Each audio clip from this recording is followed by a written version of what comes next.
Sa buhay, madalas tayong nababalisa sa mga pansamantalang bagay, kayamanan, trabaho o tagumpay.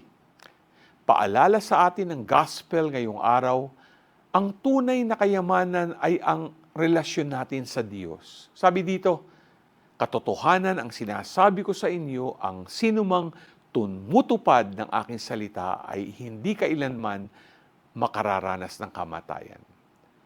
Ang eternal life na iniaalok ay hindi lamang para sa hinaharap, kundi para sa ngayon.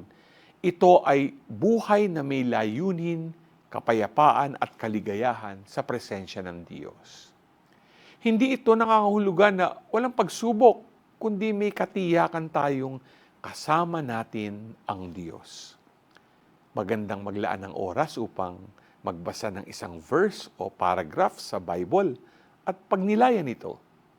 Pagkatapos, magbahagi ng isang simpleng mensahe ng pag-asa o pagmamahal sa isang tao, pwede iyong kaibigan, kapamilya o kahit estranghero. Sa maliit na hakbang na ito, ipakita mo ang liwanag ng eternal life na nasa iyo. G ka ba?